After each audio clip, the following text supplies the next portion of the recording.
출애굽기 34장 8절 9절 두 절 말씀을 봉독하겠습니다. 모세가 급히 땅에 엎드려 경배하며 가로되 주여 내가 주께 은총을 입었거든 원컨대 주는 우리 중에서 행하옵소서. 이는 목이 곧은 백성이니이다.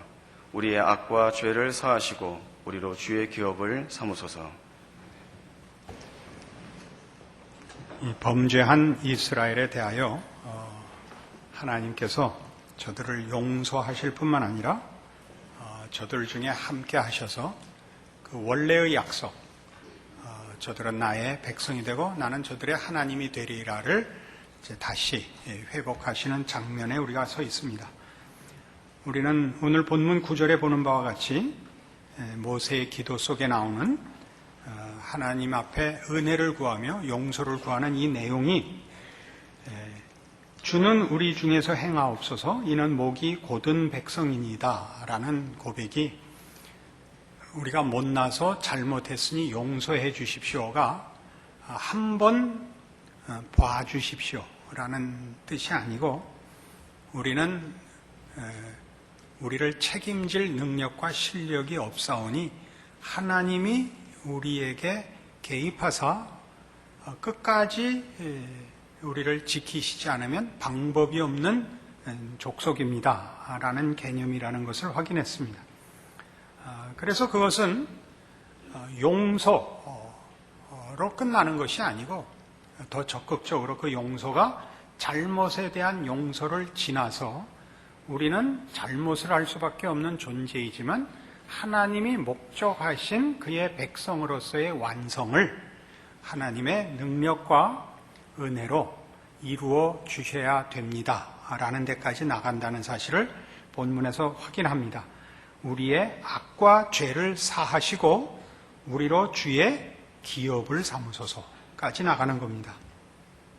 이 문제는 이스라엘 백성에게 하나님께서 어떤 분이셨느냐라는 내용으로 신약까지 이어지는 구원에 관한, 그리고 우리를 구원하사 우리를 자녀 삼으시고 우리의 아버지가 되시는 하나님과 우리 사이의 기독교 신앙의 본질을 규명하는 가장 중요한 기독교 신앙의 내용이 됩니다. 디모데전서 1장에 찾아가 봅시다. 신약성경 337페이지입니다.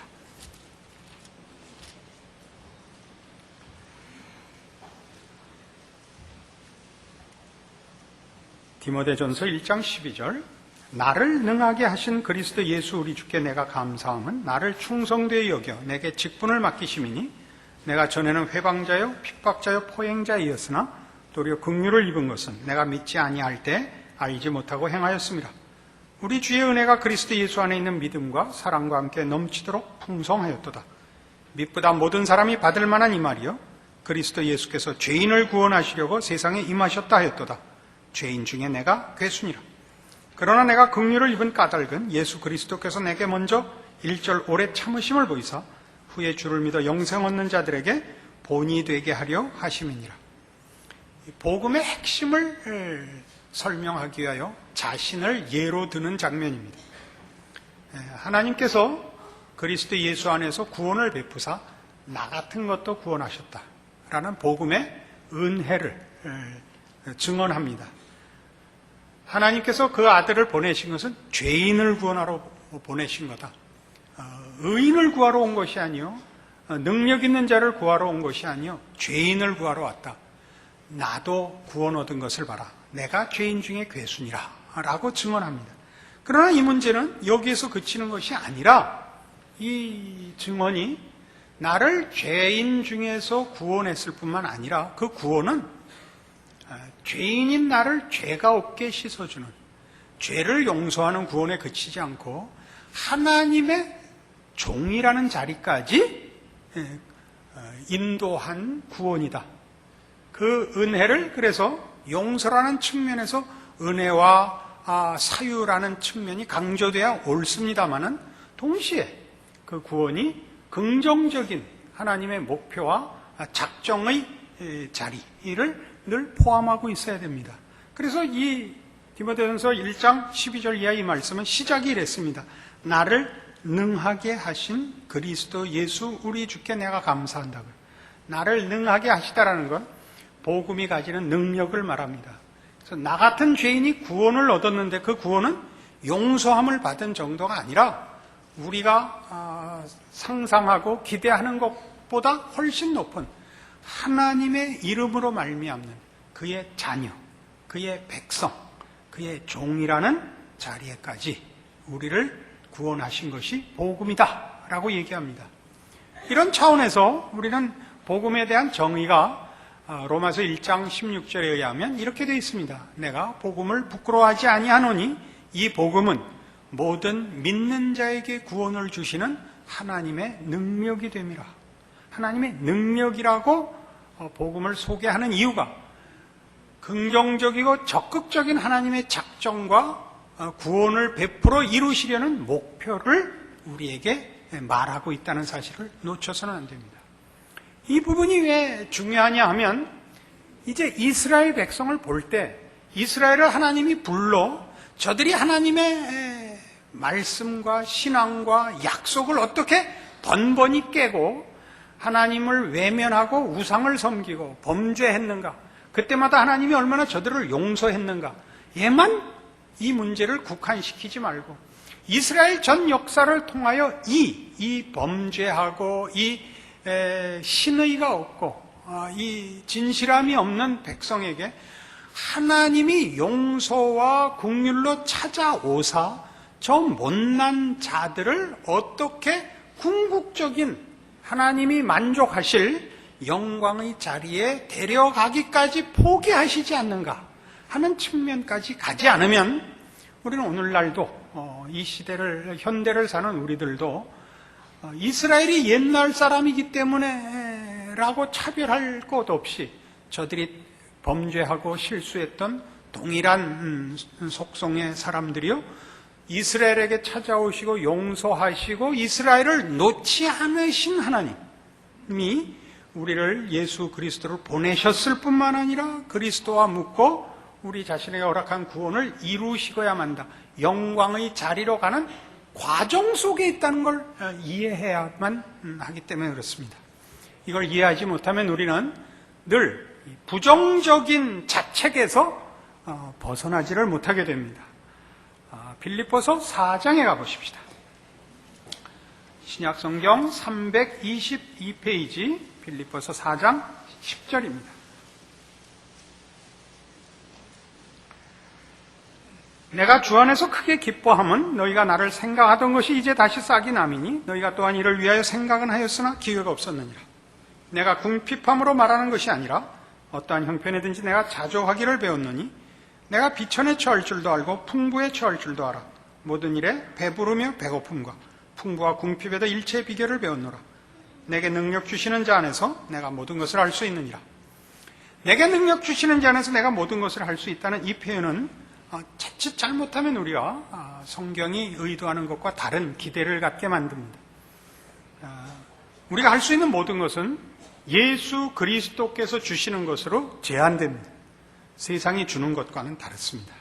그러나 주께서 능력으로 세상에 압력을 넣어서 세상 것을 주게 할 수는 있지 않을까라는 기대가 이 본문 속에 슬며시 찾아오곤 합니다. 그럴 수 있을 겁니다. 그러나 궁극적으로는 또 본질적으로는 그렇지 않습니다. 내게 능력 주시는 자는 예수뿐이다 라는 의미입니다. 예수뿐이다. 예수께서 주시는 것과 세상이 주는 것은 다르다라는 얘기를 하는 것이 이 본문입니다. 이 본문의 역사적 배경은 사도 바울이 로마 옥중에 갇혔을 때 빌립보 교회에서 로마에 갇혀있는 감옥까지 바울을 위로하러 찾아온 데 대한 답신으로서 기록된 것입니다. 그리스 빌립보 도시에서 이탈리아에 있는 로마까지 온 겁니다.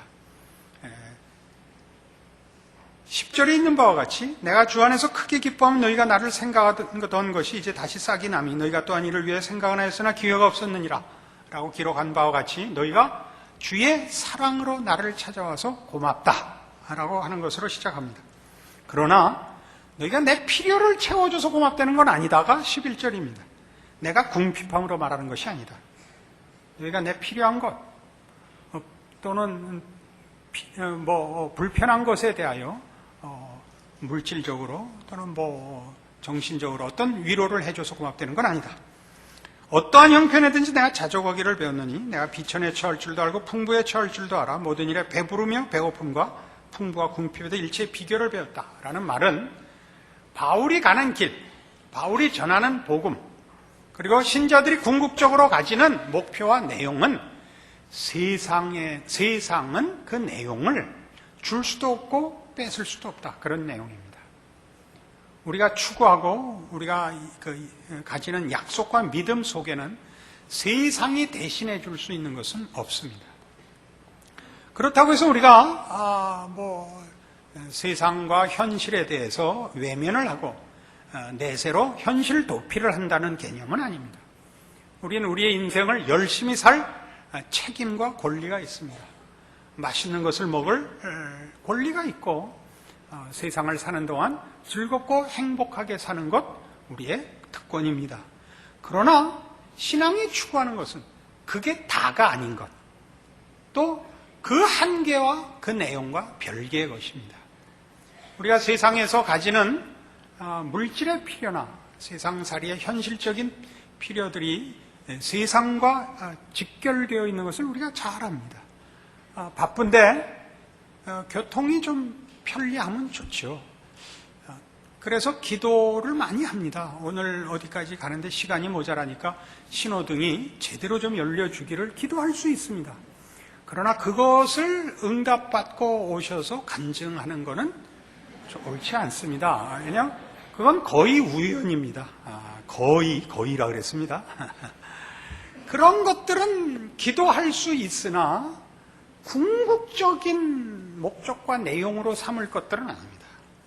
물론 우리의 현실 속에서 필요한 문제들에 대하여 기도하고 응답받을 수 있습니다. 그러나 하나님이 우리에게 요구하는 것은 그렇게 하여 세상의 내용과 가치에 우리의 목적과 내용이 제한되는 것을 원치 않으셔서 사실은 사도 바울의 생애를 보면 그렇게 고난의 길을 걷도록 하나님이 인도하십니다. 그렇게 함으로써 우리에게 하나님이 주시려고 하는 것이 하나님만이 주실 수 있는 것임을, 세상은 내용을 대신할 수 없는 것을, 대안을 가지지 않았음을 우리에게 확인시킵니다. 그래서 이 문제는 고린도전서 4장에 이렇게 조금 전에 말씀한 대로 연결됩니다. 266페이지 고린도전서 4장 1절입니다. 사람이 마땅히 우리를 그리스도의 일꾼이요 하나님의 비밀을 맡은 자로 여길지어다. 그리고 맡은 자들에게 구할 것은 충성이니라. 너희에게나 다른 사람에게나 판단받는 것이 내게는 매우 작은 일이라. 나도 나를 판단치 아니하노니 내가 자책할 아무것도 깨닫지 못하나 그러나 이를 인하여 의롭다함을 얻지 못하노라. 다만 나를 판단하실 이는 주시니라. 그러므로 때가 이르기 전 곧 주께서 오시기까지 아무것도 판단치 말라. 그가 어두움에 감추인 것들을 드러내고 마음의 뜻을 나타내시리니 그때 각 사람에게 하나님께로부터 칭찬이 있으리라. 이 세상을 사는 동안 우리에게 일어나는 것 같고 섣불리 신앙을 또 한 사람의 어떤 내용과 평가를 일찍 내리지 말라라고 얘기를 합니다. 왜 이런 얘기가 나오게 됐느냐 하면 이 고린도 교회, 이 편지를 보낸 사도 바울이 이 편지를 보낸 고린도 교회는 특별한 은사를 가진 교회였습니다. 지식인들이며 은사가 많은 교회였습니다. 그런데 이것이 저들에게는 하나의 오해의 문제가 돼서 이런 식의 생각을 가지게 만듭니다. 신을 섬기면 신을 섬기는 자들에게 그 신이 정말 신이라면 남다른 혜택을 주게 마련이다 라는 생각을 하게 해서 사도 바울이 유일하신 하나님의 종이라면 남달라야 되지 않느냐 라는 기준을 가지고 그래서 사도 바울의 사도직에 의문을 제기했습니다. 당신이 유일하신 신의 종이라면 왜 이렇게 고생을 하시오? 이게 첫째였습니다. 고린도후서 11장에 나열된 40에 하나 감한 매를 5번 맞고 3번 태장으로 맞고 1번 돌로 맞고 여러 번 여행에 이런저런 고생을 하고 굶고 춥고 헐벗은 이 모든 고난들이 이해가 안 되는 겁니다. 참 신의 종이라면, 그 사자라면 그 신이 뭔가 남다른 혜택을 줘야 되는 것 아니요. 게다가 왜 못생기셨어? 이게 큰 문제였습니다. 말하는 것도 시원치 않고 생긴 것도 뭐 어디 존경스러운 데가 없으니 당신이 정말 참신의 사자란 말이요. 거기에 대한 답입니다. 하나님이 우리에게 주시려고 하는 것은 세상에 속한 것이 아니라는 것을 알리기 위하여 이런 길로 나를 인도했다 하는 것입니다. 그래서 그 4장 17절에 보시면 19절부터 보죠. 그러나 주께서 허락하시면 내가 너희에게 속히 나아가서 교만한 자의 말을 알아볼 것이 아니라 오직 그 능력을 알아보겠노니 하나님의 나라는 말에 있지 아니하고 오직 능력에 있음이라 라고 말합니다. 자, 이게 이제 중요한 문제입니다. 복음은 능력이고 그 능력은 우리를 은혜로서 용서하고 우리의 자격과 조건이 없는 데서 영광과 완성을 만들어내는 능력입니다. 그러니까 이 적극적인 면을 오늘 강조하는 겁니다. 그러니까 구원의 그 능력, 복음의 능력이 뭐냐? 여러분, 믿는 자에게 허락한 하나님만이 주신 것입니다. 그게 뭐냐? 예수를 닮는 것입니다. 하나님의 자녀라는 이름에 맞는 어떤 실제적인 것입니다. 그게 뭐죠? 성령의 열매로도 설명이 되고 그리스도를 본받고 그리스도를 따르는 것으로 늘 설명되는 것입니다. 그것은 성품적입니다. 성경은 우리를 구원 얻은 그의 백성들을 신의 성품에 참여한 자라고 얘기합니다.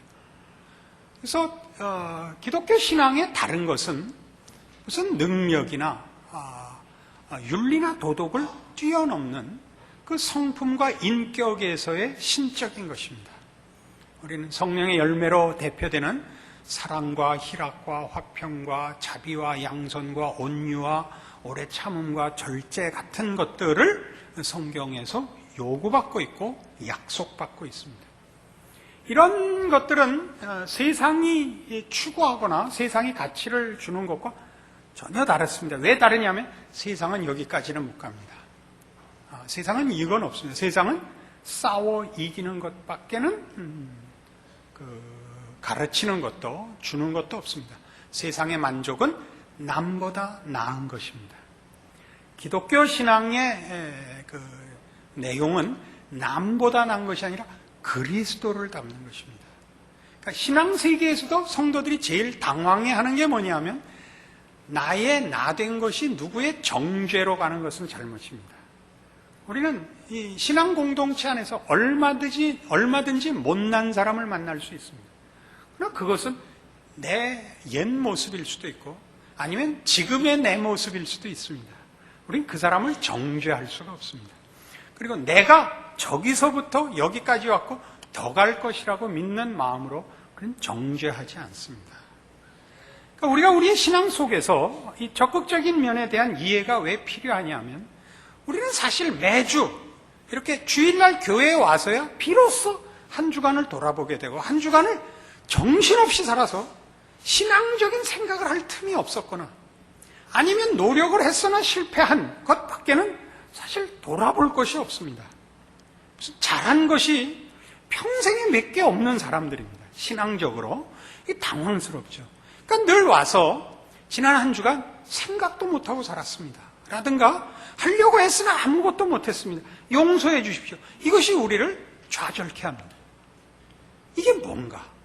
누구는 뭐 간증하는 거 들으면 누구는 뭐 기도해서 뭐 이런 일도 하고 누구는 저런 일도 하고 이런 응답도 받았대는데 나는 밤낮 아이고 생각해 보니까 벌써 이 나이가 되도록 밤낮 그죠? 잊고 살고 놀라고 살고 숨기고 살아온 게 전부란 말인가 하는 그런 일종의 절망감, 체념 같은 것들이 우리를 누릅니다. 그러나 사실은 그렇지 않습니다. 성경이 우리에게 가르치려고 하는 것은 지금 이 사도 바울이 가지는 복음의 능력이 그를 용서했을 뿐만 아니라 이 자리에 세워놨는데, 아까 빌립보서 4장 13절에서 본 바와 같이 그건 뭐냐 하면 세상이 만들어 놓은 것이 아니고 하나님이 만들어 놓은 것이라 세상의 유혹이나 시험이나 위협에 굴하지 않고 하나님의 사람으로 서 있는 그 자신에 대한 이해입니다. 그것이 가장 큽니다. 그러니까 우리가 당하는 어려움들이 우리를 절망케 하는 것으로만 보지 마시고, 그래서 결국 이제 세월이 지나서 여러 번 반복되는 실패와 절망을 겪고 나면 어디로 우리가 오게 되느냐 하면, 그래, 나는 무능해. 그리고 세상엔 우리가 바랄 게 없어. 라고 온다면 여러분들의 반복된 실패들은 실패가 아닌 것입니다.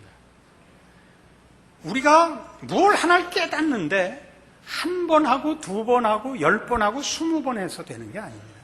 이 문제는 우리의 전평생이 걸리는 작업입니다. 뭐가요? 세상에는 내가 궁극적인 목표로 삼을 것이 없고 세상적인 방법으로는 우리가 신앙으로 추구하는 그리스도를 닮는 것을 만들어낼 방법도 없다는 것을 계속 매주 배워오는 것입니다. 그것은 내 안에 없는 것이고 내 의지로 되는 것도 아니고 하나님이 만드시겠다고 작정하셔서 그분이 이루시고야 말 것이라는 믿음 외에는 남아있는 것이 없다를 확인하는 것이 신자들의 현실이며 인생 전부입니다. 그러니까 여러분은 나중에 이렇게 갖다 우기면 되는 겁니다. 하나님이 하시겠다 그래서 내가 기다렸지 무슨 언제 내가 할 수 있다 그랬냐. 이게 믿음입니다. 이게 말이 되냐? 그게 말이 안 돼서 그렇게 사람들이 안 믿는 겁니다. 기독교 복음이 복음인 이유입니다. 이게 말이 되냐? 그럴 수가 있단 말이냐? 이때니까요. 여러분 자신을 보고 저를 보십시오. 우리가 무슨 남보다 나은 게 있습니까? 우리끼리 얘기지만 밖에까지 우리가 떠들 필요 없죠. 하나님이 우리를 구원하셨다니까. 우리를 위해 그 아들을 보내셨다니까. 그래서 우리를 용서하고 두고 보자. 한 번 더 기회를 주자가 아니라 그랬죠. 그렇게 그것은 은혜며 그것은 능력이며 그것은 말하면 의지며 하나님의 신실하심의 문제라니까요. 그것이 우리가 우리의 현실 속에서 확인하는 것들입니다. 여러분이 겪는 현실 속에서의 신자된 자기 모습을 확인하면 늘 당황스러우실 겁니다. 내가 예수 믿는 게 맞나? 나는 뭔가? 그럼 저는 어때 보입니까? 여러분이 보면 저는 정말 고수 아닙니까? 그런데 저도 동일한 고백과 동일한 절망을 매일 되뇌입니다. 그러나 그게 거리가 멉니다. 여러분이 이제 막 입문하신 거고 저는 9단쯤 됐는데도 고민을 하기는 마찬가지인 겁니다. 고민이라는 그 느낌과 현실에 대한 충격은 동일합니다. 그러나 그 고민이 저는 이만큼 나가 있죠. 여러분 그 바둑도 보셨어요? 그 누가 제일 거침없이 두는지 아세요? 하수일수록 거침없이 둡니다. 둬 놓고 보는 겁니다. 지면 말지요. 지면 판을 엎으면 되는데 누가 제일 고민을 하죠? 이창호 아닙니까? 그 뻔한 수를 그렇게 2시간씩 땀을 뻘뻘 흘리면서 고민을 해서 놓죠. 왜죠? 고수라서 그렇습니다. 고수라서. 고민은 똑같이 합니다. 그러나 이 18급의 고민 없는 것과 9단의 고민이 있는 것은 이건 차이가 많은 겁니다. 그런데 이제 늘어보십시오. 다 고민이 생깁니다. 전 4급입니다. 놀라지 마십시오. 단은 아니 4급인데 4급은 공부 안 하고 갈 수 있는 최고의 경지가 4급입니다. 4급도 고민합니다. 이창호 못지않게 고민합니다. 그러나 고민이 늘 끊어집니다. 이제 올라가면 고민은 더 깊어집니다. 그리고 더 나은 경지로 나가는 것입니다. 우리가 느끼는 것과 하나님이 우리 안에서 이루는 것과는 사실은 이렇게 달라서 대부분의 교인들에게 이 부분은 오해의 소지가 많아서 그렇습니다. 그래서 이 문제를 고린도후서 4장에서 사도 바울은 이렇게 한 번 더 우리를 위하여 분명한 설명을 해놓습니다. 290페이지 고린도후서 4장 16절입니다. 그러므로 우리가 낙심하지 아니하노니 겉사람은 후패하나 우리의 속은 날로 새롭도다. 우리의 잠시 받는 환난에 경한 것이 지극히 크고 영원한 영광에 중한 것을 우리에게 이루게 함이니 우리의 돌아보는 것은 보이는 것이 아니요 보이지 않는 것이니 보이는 것은 잠깐이요 보이지 않는 것은 영원함이니라. 영원한 것을 이루고 있는데 우리는 이 세상 사는 동안이 전부인 것 같은 감각과 관심과 그런 사실은 요구 속에 살고 있어서 영원한 것이 이루어지는 것은 안 보이고 이 살아 생전에 필요한 것들로 인하여 시험받고 흔들리고 하는 그 판단 속에 있습니다. 그래서 우리는 우리 자신에 대한 실제적인 평가가 성경이 말하는 것과 스스로 생각하는 것이 다른 경우가 많습니다. 여기에 믿음을 도입하십시오. 자신을 의지하지 말고 자신을 믿지 말고 하나님을 믿으십시오. 하나님이 여기까지 인도하사 우리로 예수 그리스도를 믿는다라는 고백을 만드신 하나님이 그 고백을 영광된 완성의 자리까지 이루실 것이라 라고 그의 신실하심을 근거하여 믿는 것이 기독교 신앙입니다. 기도하십시다. 하나님 아버지 은혜를 감사합니다. 하나님의 자녀로 부름받고 사는 귀한 것들을 확인합니다. 그것은 세상에 속하지 아니하고 우리 하나님께 속하여 우리가 사는 동안 우리의 현실의 고단함으로 인하여 자꾸 놓치는 것들입니다. 우리가 결국은 이 세상을 믿을 수 없고 자신을 믿을 수 없다고 체념하고 절망하는 것이 사실은 우리를 주께로만 그리고 주님으로만 힘으로 삼는 신앙의 더 높은 경지로 밀고 가는 하나님의 인도하심임을 확인합니다. 우리를 보거나 세상을 보거나 그 암담할 때 오직 하나님의 신실하심과 의로우심과 사랑이심을 기억하여 우리의 믿음을 지켜 우리의 인생을 통하여 우리를 그 약속하신 완성의 자리로 이끄시는 하나님의 인도하심을 따르는 참다운 신자의 승리가 있는 우리의 생활 되게 하여 주시옵소서. 지금은 우리 주 예수 그리스도의 은혜와 하나님 아버지의 극진하신 사랑과 성령님의 교통하심, 하늘 하나님의 자녀가 된 것이 가지는 그 운명의 분명함, 그 승리와 그 영광을 주 안에서 믿음으로 다짐하고 감사 가운데 돌아가는 심령들 위해 영원토록 함께 있을지어다. 아멘.